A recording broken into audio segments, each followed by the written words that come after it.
하나님이 찾으시는 사람. 우리 오늘 창세기 18장은 그 유명한 아브라함의 중보 기도가 나와 있습니다. 또 그리고 의인 10명을 하나님께서 찾으셨는데 결국엔 소돔과 고모라 성이 결국엔 의인 10명이 없어서 멸망당할 수밖에 없었던 그 사건을 말해주고 있습니다.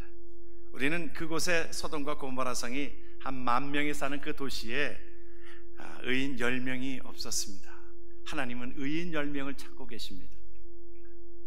우리가 예수를 믿는 것은 우리가 어떤 구원의 도를 우리가 이루는 것이 아니라 우리가 하나님이 다 이루어 놓으신 것을 우리는 죄인임에도 불구하고 우리가 죽어야 될 우리임에도 불구하고 우리를 하나님께서 그 믿음으로 건지신 것처럼 소돔과 고모라 성은 의인 10명이 없어서 결국에는 멸망받을 수밖에 없었던 것을 우리를 보게 되어집니다. 우리가 수학 시간에 배웠던 피타고라스의 원리를 우리가 압니다. 근데 그 피타고라스는 수학자이면서 그는 철학가였습니다. 그의 제자들이 그에게 물었습니다. 인생이 무엇입니까? 그렇게 물었을 때에 그것을 인생은 이런 것이다라고 그렇게 표현을 했습니다. 인생 가운데에 4종류의 사람이 있다. 마치 경기하는 자와 같은 것으로 표현되어지고 있다. 우리가 저와 여러분들을 사도 바울도 우리에게 말씀해 주시는 것은 경기하는 자라고 말씀하고 있잖아요. 그 가운데 4종류의 사람이 있는데 한 종류의 사람은 경기장에서 열심히 준비한 그것을 열심히 경기하는 자가 있다. 또 한 그룹은 어떤 그룹이냐면 그것과 관계없다. 경기하는 것과 관계없이 물건만 팔아 다니는 그런 장사꾼이 있다. 그렇죠. 보면 여러분들이 경기장을 가보면 이것저것 파는 장사들이 얼마나 많이 있는지 모릅니다. 또 한 그룹은 어떤 그룹이냐, 그것에 대해서 선수들을 또 격려하고 박수치고 또 그것에 대해서 잘못하면 잘못된 것에 대해서 평가하고 하는 그런 그룹이 있다. 또 한 그룹은 어떤 그룹이냐, 그냥 구경꾼이다. 잘하든 못하든 상관없다. 그냥 구경만 하는 구경꾼이 있다라고 그렇게 표현을 하고 있습니다. 여러분, 우리는 어느 편에 속해져 있습니까? 여러분, 우리가 예수 믿는 사람들은 하나님 앞에 저와 여러분들의 삶은 경기하는 자다. 적극적으로 그 가운데 구경꾼도 아니고 장사하는 사람도 아니고 그것에 판단하는 자가 아니라 우리는 경기하는 자다. 하나님께서 저와 여러분들을 그렇게 삼으신 것을 기억합니다. 오늘 하나님께서 찾으시는 사람, 하나님이 찾으시는 사람, 경기하는 자, 아브라함과 같은 자, 하나님께서 의인 10명을 찾으시는 하나님의 마음을 오늘 우리가 이 시간에 헤아려 보기를 원합니다. 그 시대는 소돔과 고모라 성은 상당히 부패한 도시였습니다. 여러분들이 소돔 고모라 성 하면 그 가운데 부패하고 부패한 것으로 그렇게 되어지잖아요. 소돔이라고 하는 뜻은 소도마이트, 그 뜻은 하나의 동성애자들이 모인 곳이다. 그렇게 표현을 되어진 것이 소돔과 고모라 성입니다. 한 가지로 그것을 표현을 하고 있는 것이 악하고 추한 것을 그렇게 표현한 것이 뭐냐면 동성애자들로 인하여 하나님은 그것에 대해서 심히 노하셨습니다. 어떤 장면이 나오게 되어지냐 하면 그 천사가 이 남자로 변장을 하고서 그 집에 들었을 때에 그 자를 내어놓으라. 내가 그들과 함께 상관하리라. 다시 말하면 남자들이 와가지고 그 롯의 가정의 그 가운데에 들어온 자를 내가 상관하리라. 그렇게 삼았던 것을 우리가 보게 되어집니다. 동성애자들, 그 아주 추하고 남자가 남자를, 여자가 여자를, 이것이 바로 동성애자들의 모습 아닙니까? 여러분, 우리가 어떤 끝자락에 보면, 타락되어지는 끝자락에 보면 꼭 동성애자들의 모습이 담겨져 있던 것을 우리는 역사적으로 살펴볼 수 있습니다.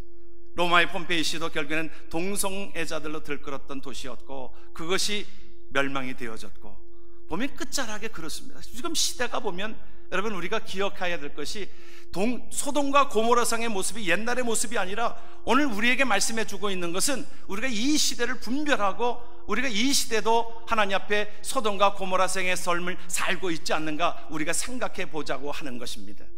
그렇지 않아요? 우리가 성적으로 문란하고 부패한 그 도시의 모습, 하나의 소돔과 고모라 성의 모습을 우리에게 보여주면서 하나의 샘플로서 그 성을 우리에게 말씀해 주고 있잖아요. 우리가 전에는 우리가 참 동성애자들이 남자가 결혼을 한대 그러면 화들짝 놀랐고 아이 징그러워 그랬습니다. 여자와 여자가 결혼을 해서 가정을 이룬다라고 하면은 우리가 깜짝 놀라고 우리가 그러했습니다. 우리 세대는 그러했어요.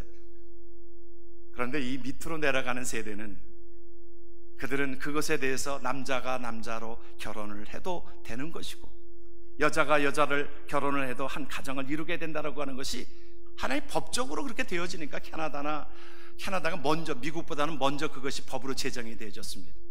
그래서 목사가 주례할 때 그 용지를 가져와서 사인을 하는데, 전에는 제가 캐나다에 갔을 그때만 해도 80년도 후반에 갔을 때만 해도 그때 신청 용지는 이쪽에 좌측에는 신랑 측, 우측에는 신부 측 그렇게 서로 내역을 쓰고 그 다음에 그 주례자가 사인을 하게 되어져 있었습니다. 근데 지금은 바뀌어져 가지고 어떻게 되어져 있냐면 신청인, 비신청인, 남자가 신청을 하면 또 남자가 그곳에 오른쪽에다 기록을 해도 그것이 부부로 인정이 되어집니다. 먼 얘기가 아니라 우리 미국도 그래요. 사실 미국도 그것이 법적으로 되어졌습니다. 근 몇 년 사이에 그렇게 되어졌어요, 여러분. 그래서 우리는 깜짝 놀라고 그것에 대해서 거부감이 있지만 젊은이들은 그럴 수도 있는 거 아니에요. 그래서 부모랑 어떤 대화가 어느 때는 부모가 그것에 대해서 잘못된 것이라고 얘기하면 그게 뭐가 잘못됐냐는 거지요, 여러분. 애들한테서 이런 거 많이 보지요, 여러분. 애들이 뭐 하면 이름 다는 거예요. 이게 뭐 어쨌다는 거예요, 그 말이거든요. 여러분, 우리가 그런 시대에 살고 있습니다. 그런 가치관 속에 살고 있습니다. 그 성소수자도 보호해야 된다라고 하면서 그것이 그렇게 되어지고, 여러분 한국에서도 계속 들려오는 이야기가 그런 이야기 아닙니까? 이것이 법으로 통과되어져야 된다라고 그것이 계속 하고 있고, 그것에 대해서 기독교인들이 반대하고 있는 것이 지금 한국의 현실입니다. 어찌 보면 이것도 한국의 참 직면한 위기인 것입니다. 점점 그렇게 되어져 가고 있는 것을 보면 소돔과 고모라 성이 멸망되어졌던 그 모습을 우리가 목도하고 있을지 모르겠습니다. 성적으로도 이미 많은 사람들이 타락이 되어져서 오래전만 해도 우리가 들려오는 얘기 가운데 우리가 애인이라고 하는 용어가 신종 언어로서 나오게 되어집니다. 뭐 애인이 뭐가 나쁜 거예요? 물론 젊은이들이, 남자와 여자가 젊은이들이 애인을 삼고 하는 그것은 우리가 오래전부터 있었던 단어들이에요. 그런데 그 들려지는 요즘에 되는 애인이라고 하는 그 용어는 그런 단어가 아니에요. 여러분들 모르시는 모양인데, 여러분들 굉장히 경건하셔서 굉장히 그걸 모르시는 모양인데 제가 알려드릴게요. 여러분, 남편이 있는 사람이 남편 아닌 다른 남자를 좋아하고 자기 애인으로 삼는 거를 그걸 애인이라고 그런대요. 여자가 있는 사람이 다른 사람, 그 사람을 자기의 어떤 파트너로, 정식 파트너는 아니지만 그 결혼에 들었던 건 아니지만 그것을 만나고 또 사랑하고 하는 것을 애인이라고 그런대요. 여러분, 오래전 얘기입니다. 오래전 얘기예요. 이것이 사회적으로, 그래서 그런 얘기들 가운데서 하나의 사회적으로 보면 애인이 없으면 뭔가 좀 그 사회에서 좀 이상한 사람으로 취급되어지는 사회가 되어져 버린 것이 어제 오늘의 이야기가 아니고, 젊은 사람들이 이제 컴퓨터에 그것에 클릭이 되어져서 많은 사람들이 그것에 클릭이 되어지면 이제는요, 특별하게 무슨 어떤 야한 것을 보지 않으려고 해도 그냥 벌쩍벌쩍 그것을 뜨는 것을 클릭하면 잘못해서 그것을 보게 되어지는 청소년들이 이미 그 모든 것들 속에 노출이 되어졌고, 그래서 우리가 어느 때는 보면 우리가 요즘에 못 보던 뉴스들을 보잖아요. 아니, 여자 선생님이 아이를 자기 학생을 그것을 성을 추행하고서 뭐라고 그래요? 나는 그 아이가 좋아서 그랬다는 거예요. 좋아서. 여러분, 이런 부끄러운 이야기들이 이제 쉽게 나오는 이야기들이 우리가 그것을 깜짝 놀라는 일들이지만 조금 지나고 보면 그것이 만연되어져 있는 사회를 우리는 목도할 수 있을 수밖에 없는 것이 우리들의 현실이라고 하는 것입니다. 그래서 오늘 이 말씀은 오늘 지나간 소돔과 고모라 성의 멸망이 아니라 이 시대 속에서 우리가 우리의 역할을 어떻게 감당해야 되는가를 우리는 보아야 할 것입니다. 이것을 하나님께서 뭐라고 말씀하셨냐면, 여호와께서 또 가라사대 소돔과 고모라에 대한 부르짖음이 크고 그 죄악이 뭐라고 그랬어요? 그 동성애자들의 그 모든 죄악이 심히 무겁다라고 그랬습니다. 여러분, 하나님의 마음을 우리는 품어야 할 것입니다. 사회적으로 여론적으로 그것이 그렇게 되어지는 것이 자연적인 현상이라고 그렇게 우리는 묵도할 것이 아니라 그것에 대해서 하나님의 마음을 품고 이것은 아니면 아닌 것이라고 우리가 함께 이야기할 수 있어야 하고 그것을 위하여 기도할 수 있어야 된다는 것입니다. 하나님께서는 그 시대에 물들지 아니하고 그 시대를 하나님 앞에 품고 기도하면서 의인으로 살아가는 하나님의 10명의 의인들을 하나님은 찾고 있습니다. 저와 여러분들이 하나님 앞에 그 시대를 품고 하나님 앞에 경기하는 자로 하나님 10명의 의인 속에 포함되어지는 하나님의 백성 되어지기를 주의 이름으로 축원합니다. 물들어져 있는 것이 아니라 하나님의 손에, 거룩한 손에 붙들려서 우리들의 삶이, 우리 교회가, 여러분 교회가 그 일들을 감당해야 될 것입니다. 그것에 대해서, 잘못된 것에 대해서 지적할 줄 알고 하나님의 마음을 품고 우리가 함께 아브라함처럼 함께 의인 10명이 함께 기도할 수 있는 그런 자가 하나님 앞에 되어야 될 것입니다. 여러분, 경영학 이론에서 보면 80대 20이라고 하는 그러한 이론이 있습니다. 뭐냐면 그 80%의 총 생산량 80%를 20%가 해낸다는 거예요. 여러분, 80% 먹을 것을, 이것을 20%가 해낸다는 겁니다. 그 개미를 관찰을 했더니 개미는 열심히 일하는 것으로 우리가 판단이 되어지잖아요. 그런데 개미도 20%만이 그 일개미가 80%의 총 모든 것들을 감당한다는 거예요. 우리는 개미가 다 바삐 왔다 갔다 하고 그래서 다 열심히 일하는 줄로 생각하잖아요. 그런데 그 가운데 80%는 건성으로 왔다 갔다 하고 20%가 그 80%의 모든 생산량을 감당한다는 것입니다. 이것이 사회 속에서도 그렇게 적용이 된다는 겁니다. 여러분, 우리가 하나님 앞에, 이 시대에 하나님 앞에 품고 기도해야 될 그 자들이 누구냐? 우리 기독교인이라고 하는 것입니다. 우리 믿는 자들이라고 하는 것입니다. 의인 10명을 찾으시는 그 심정이 하나님 앞에 교회에 향하신 하나님의 뜻이라고 하는 것을 우리는 분명히 알고 그렇게 하나님 앞에 그 삶으로 살아가야 될 것입니다. 이 시대의 모든 대안이 뭐냐? 하나님의 사람이 대안인 것입니다. 이 시대를 부패하지 않도록 만드는 것이 누구냐? 우리 믿는 자들이, 소금과 이 빛의 역할을 감당하는 우리들 그리스도인들이 그 일들을 감당하자는 것입니다. 우리 옛적에 우리 신앙의 조상들은 그러했습니다. 기독교가 들어왔을 때에 젊은이들이 시리에 빠져 있고 그 가운데 술과 담배로 모든 것들이 쩌들어져 있는 그곳에 믿는 자들이 먼저 술, 담배를 금하고 금연과 금주를 선포하고 교회 안에서 그렇게 삶을 살았습니다. 기독교가 처음 들어올 때만 해도 첩제도가 있었습니다. 여러분, 한국에 첩제도가 있었어요. 여러분 아시죠? 여러분, 우리 부모 때만 해도 또 지금 잘 사는 집은 첩이라는 제도가 있었어요. 우리는 잘 모르죠. 무슨 드라마에서 우리가 보았기 때문에. 그런데 우리가 이미 100년 전 그때만 해도 첩이 있어가지고 또 그렇게 해서 또 태어난 자녀들도 많이 있고 그러했었습니다. 그때에 과감히 교회 안에서 이 첩제도를 축출하자고 이것을 운동을 벌이고 개혁을 위하여 그 외쳤던 사람들이 그리스도인이었습니다. 그 시대마다 하나님 앞에 그 모든 것들, 불의한 것에 대해서, 잘못된 것에 대해서 외치는 사람들이 바로 기독교인들이었고 그리스도인이 그 일들을 감당하게 되었던 것을 보게 되어집니다. 베드로서에는 그래서 우리에게 그렇게 말씀해 주고 있어요. 뭐라고 말씀하셨냐면 소돔과 고모라 성을 멸하기로 정하여 죄가 되게 하셨는데 이것은 왜 그랬느냐? 후세에 경건치 아니할 자들에게 본을 삼으신 것입니다.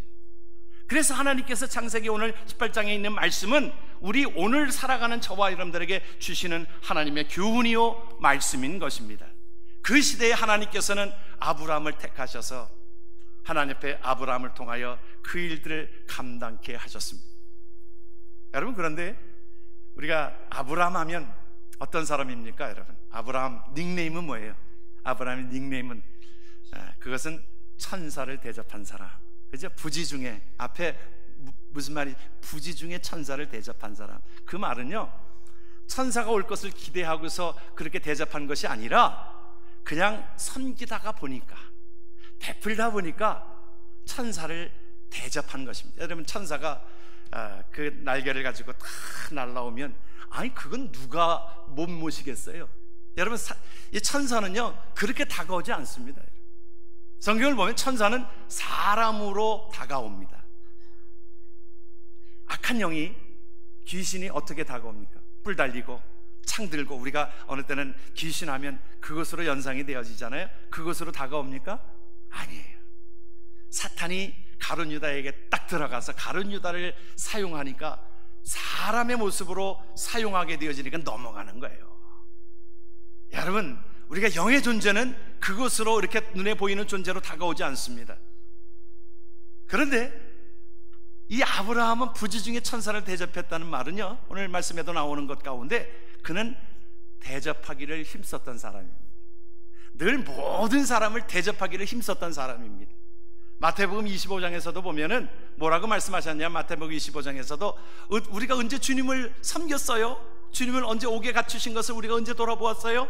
우리가 언제 주님 앞에 목마른 것을, 우리가 마실 것을 주고 어떻게 먹을 것을 주었어요?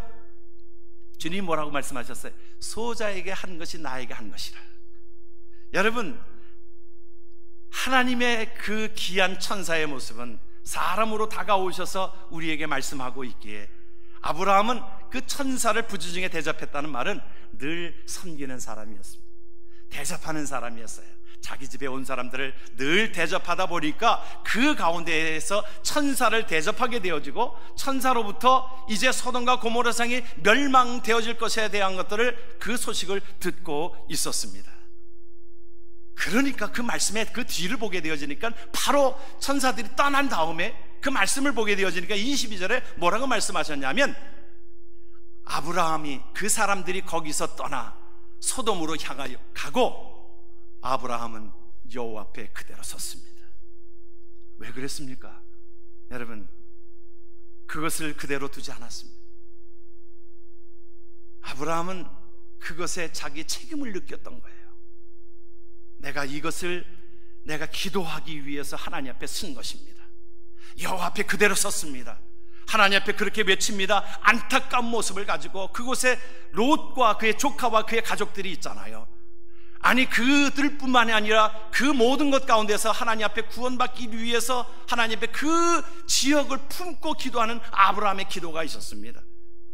그 안타까움이 성경에 나와 있어요. 나타나 있어요. 어떻게 안타까움이 남아져 있냐면, 하나님이 앞에 그 아브라함이 기도하는 모습을 보면, 저는 이 기도의 모습에 감격이 되어지고, 이 모습이 우리들과 하나님과의 관계다.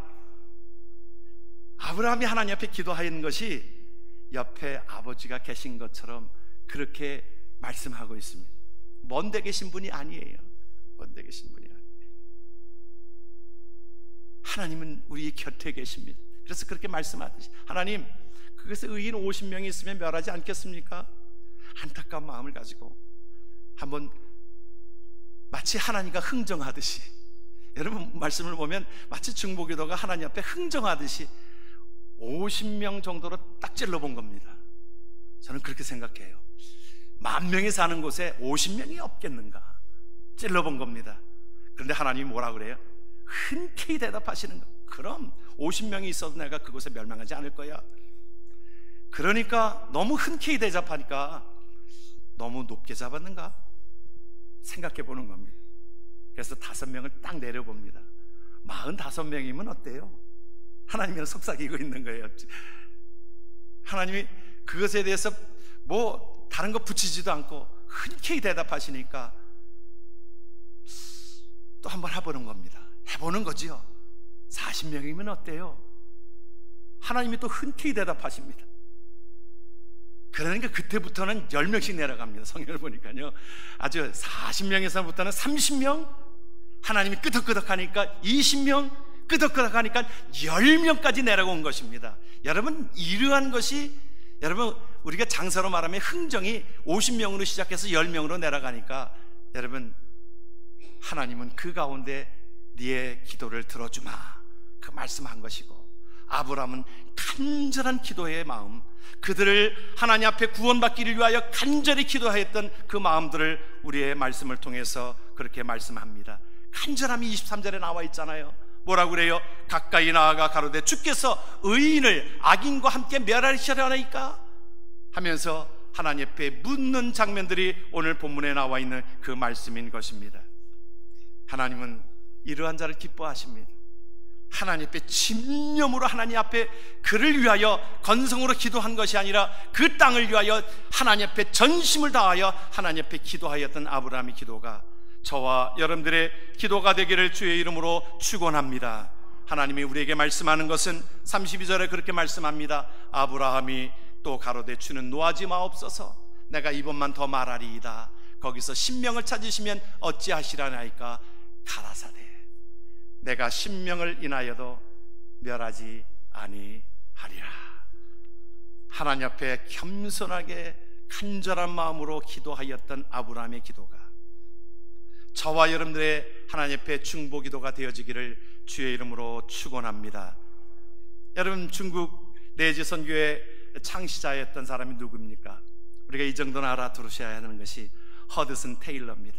그는 중국을 가슴에 품고 기도하고 나중에는 그가 참 버마와 티벳까지 또 몽고까지 그의 사역을 감당하였습니다. 물론 그 사역 가운데 많이 어려움도 있었습니다. 그의 아내를 잃고 두 자녀를 잃고 헌신되어지는 10년의 헌신 가운데서 그는 그곳에 10년 뒤에 그곳에 선교사가 849명이나 있게 되어졌고 그곳에 12만 5천 명이 하나님 앞에 군사로서 하나님의 믿는 자로서 쓰임받게 되어졌던 것을 기억합니다.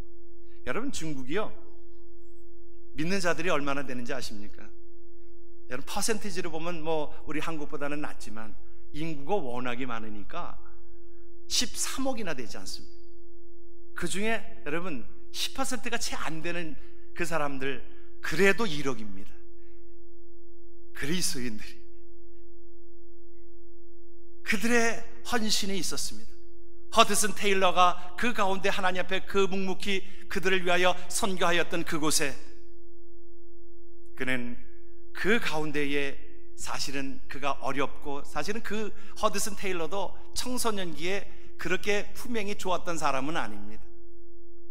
그는 그가 주 앞에 돌아오기까지 허드슨 테일러를 묵묵히 기도하였던 어머니의 기도가 있었다라고 그는 고백합니다. 어머니의 기도가 허드슨 테일러를 만들었고 또 우리가 그 허드슨 테일러를 통하여 중국이 하나님 앞에 복음을 수출하는 그곳에 하나님 앞에 쓰임받게 하였던 것을 우리는 기억하게 되어집니다. 여러분, 우리가 전에도 말씀을 드렸습니다만 우리 이곳에 사는 곳에 가끔씩 산타모니카 비치를 방문할 때가 있습니다. 제 아내에게 그렇게 얘기합니다. 이곳이 모니카가 기도하였던 그 산타모니카, 그 모니카의 이름이야. 제 아내가 그 여자가 그 여자예요 그래요. 여러분, 그 여자가 그 여자예요. 우리가 알고 있었던 그 모니카 여사가 그 여자가 그 여자예요. 그래, 그 여자가 그 여자야. 우리는 우리 역사 속에 16세기에 성 어거스틴을 만들었던 성 어거스틴은 사실은 그의 품행이 어렸을 때 너무너무 좋지 않았고 그가 18살 때에 그 어디 나가서 그냥 그 여인과 그냥 그렇게 해가지고 결국에는 성적으로 부패하고 그래서 결국에는 그렇게 동거를 시작합니다. 18살 때부터 동거를 시작하고요. 나중에는 그가 마니고에 빠져가지고 8년 동안 그 교회에 그냥 빠져들어가게 되어지고 나중에는 돈 벌기 위해서 로마로 건너갑니다. 나중에는 근데 그가 이탈리아에 가서 그곳에 비로로서 그곳에 예배하는 그곳에 참여한 그 가운데에 그가 은혜를 받게 되어지고 예수 그리스도를 구주로 영접하게 되어지는 은혜를 보게 되어집니다. 그를 통하여 우리는 기독교 역사 속에서 우리가 살펴볼 수 있는 성 어거스틴이라고 하는 이름이 주어지게 되어지고 그때의 중세에 그 많은 책들을 쓰게 되어지고 어거스틴의 참여록은 모든 믿는 자들에게 있어서 또한 공부하는 자들에게 있어서 하나의 교과서가 되어지고 많은 신학 서적들을 통하여 많은 사람들에게 그리스도를 알려주는 그러한 귀한 성 어거스틴의 모습이 되게 된 것이 여러분 모니카의 기도가 있었다는 것입니다. 여러분, 이것은 우리가 세계 속에서 살펴볼 수 있는 역사 속에서 살펴볼 수 있는 그 모습인 것입니다. 그렇습니다. 하나님 앞에 눈물로 하나님 앞에 기도하는 그 기도를 하나님께서 들으셔서 그가 방탕하였던 그가 하나님의 귀한 자녀가 된 것은 물론이요, 하나님의 역사 속에서 쓰임받게 되었던 것을 우리는 하나님의 말씀을 통해서 살펴볼 수 있는 것입니다. 우리 현대 선교의 아버지라고 했던 인도의 선교사였던 여러분 누굽니까? 구두 수성공이었던 윌리엄 캐리를 우리는 기억합니다. 윌리엄 캐리도 그의 고백 속에서 그렇게 얘기합니다. 그가 내가 이렇게 하나님 앞에 선교의 그 모든 것들을 감당하고 큰 일들을 감당하였던 것은 자기 누이가 병이 들어서 사실은 병중에서 50년 동안 병중에 있었던 그 누이가 할 수 있는 것이라고는 그를 위하여, 동생을 위하여 하나님 앞에 헌신적으로 기도하였던, 50년 동안 헌신적으로 기도하였던 그 기도로 말미암아 하나님 앞에 쓰임받았던 것을 우리는 기억하게 되어집니다. 여러분, 이 시대는 무섭게 사탄은 우는 사자와 같이 우리의 모든 자들을 삼키려고, 우리 자녀들을 삼키려고, 가정을 파괴하려고, 여러분 동성애자들로 인하여 결국에는 가정이 파괴되어지고, 여러분 이 에이즈가 어디서부터 생겨난 것입니까? 여러분 에이즈의 질병이 어디서부터 생겨난 것입니까? 여러분 동성애자로부터 생겨난 질병 아닙니까? 성적으로 인하여 부패되어진 자들이 결국에는 가정이 깨어지고, 누가 좋아하는 일이에요? 사탄이 좋아하는 일입니다. 우리의 가정을, 우리의 자녀들을 파괴하고 예수를 못 믿게 하고 하나님을 못 믿게 하는 여러 가지 부패한 상황 가운데 있습니다. 어찌 보면 소돔과 고모라 성과와도 같은 그런 시대에 살고 있는지 모르겠습니다. 모든 증상들이 마태복음 24장에 나타나져 있는 여러 가지 현상들이 지금 나타나고 있는 것들을 보면 그런 시대를 우리는 살고 있다라고 해도 과언이 아닐 것입니다. 곳곳에 지진과 모든 것들이 기근과 또한 전쟁과 모든 그것들이 있는 것 가운데서 어느 때와 같다고 그랬어요? 노아 홍수 때와 같다고 그랬어요. 노아 홍수 때는 어떤 때였습니까? 그들은 하나님에 대해서 관심이 없습니다. 먹고 마시는 거에만 관심이 있습니다. 쾌락에 관심이 있습니다. 그 시대는 점점 부패하고 어두워져가고 그러합니다. 여러분, 이 시대에 저와 여러분들이 그러한 것에 책임을 느끼고 하나님 앞에 기도하는 자, 의인 10명을 찾으시는 하나님의 마음을 품고 아브라함처럼 중보하며 나아가는 귀한 자들이 되어지기를 주의 이름으로 축원합니다. 우리 산불이 올라올 때, 산불이 올라오면 이거를 끄는 방법이 무엇이 있습니까? 끄는 방법 중에 하나는 맞불을 지르는 겁니다. 맞불을 지르는 거예요. 우리는 성령의 이름으로, 예수 그리스도의 이름으로 이것을 맞불을 질러야 합니다. 하나님의 능력을 힘입어서 우리가 기도로 이 모든 것들을 맞불을 질러야 할 것입니다.